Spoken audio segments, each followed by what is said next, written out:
When I review a game, I always make an effort to be somewhat positive. This doesn't mean that I ignore everything that's bad about it and just say that everything's good, even when it isn't. Far from it, in fact. I don't believe that every game needs to be a critically acclaimed masterpiece to be enjoyable or to be worth your time. That said, I'll occasionally be left so disappointed and just outright disgusted by a game that I absolutely need to share it with you. Chocobo GP is one such game, and my experience with it has encouraged me to create a new series of videos simply titled Do Not Buy. The hope is that I won't actually need to make many of these videos, as it's reserved for the truly awful stuff, but knowing the modern gaming industry, that hope may be short-lived.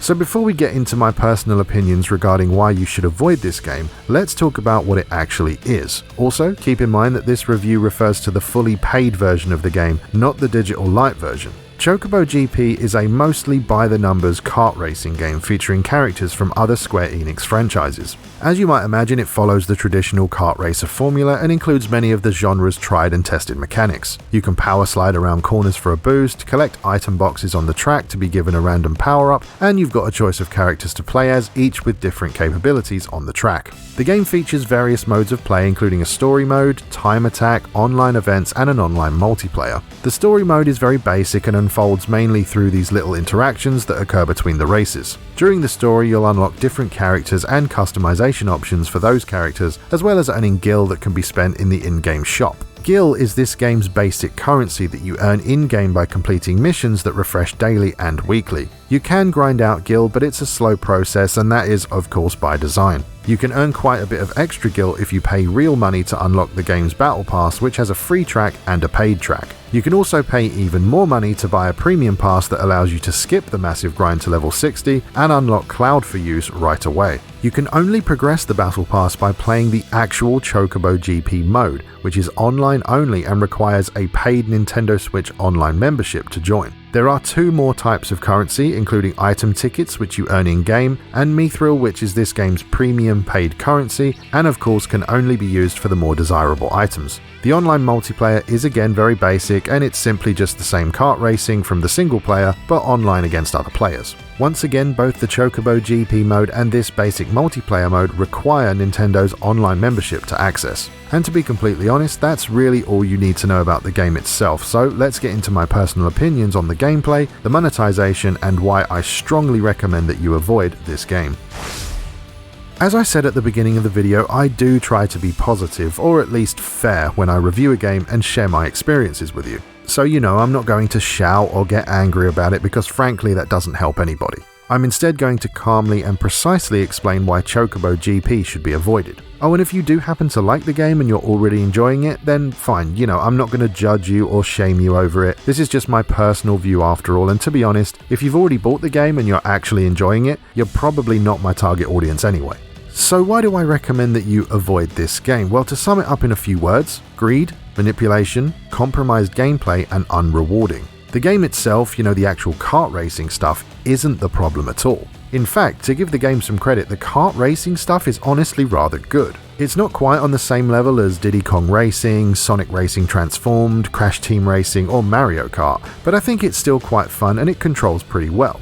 It's just the fact that the entire game was built around the monetization, and worse still, the game is absolutely aimed at younger players. Now, I always hear the tired old arguments of, well, the monetization is optional, you don't have to buy it, or companies need to make money, Those statements, while factually correct, are also said in bad faith. And what I mean by that is that people say these things even though they know that it's disingenuous. These people know that the game's integrity has been compromised, and they use these bad faith arguments in an attempt to convince themselves and you that it's all okay. Also, to be completely fair, some people can buy something like this, enjoy the gameplay, and simply ignore the microtransactions, even though they negatively impact the reward system. That kind of thing does happen.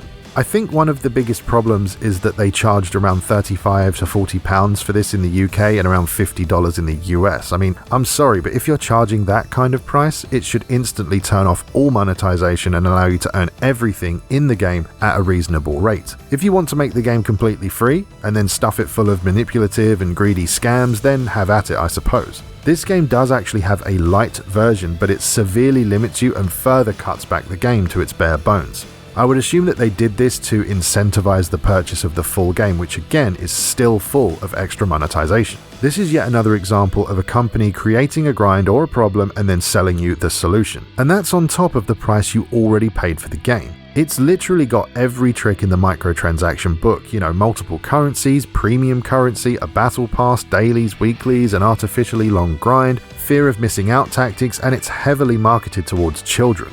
It's shameless and disgusting in its greed, quite frankly. I mean, personally, I was really looking forward to having a fun little kart racer to casually play from time to time, but from the moment you boot up the game, it's trying to pry open your wallet to get more and more cash out of you that it simply doesn't deserve. I found it very difficult to just sit down and enjoy the game, I just want to buy a game and play a game. If they wanted to make a pack of 10 new courses and charge a bit of cash for that, then fine. But this is literally a mobile game that they've ported to the Switch and charged nearly full price for. The actual kart racing is really good though, it really is. It's not bad at all, but the sense of progress and the sense of reward is always being negated because the game basically tells you that it requires real money to actually get anywhere. All of the cool and desirable stuff in the shop is gated behind a massive grind. They intentionally make the grind unreasonable in order to push you into spending money. I wanted to test the level of reward versus grind and see how the game worked before I said anything about it, and frankly, I could only stomach the game for about 3 hours before I just said, nope, I'm not playing this anymore.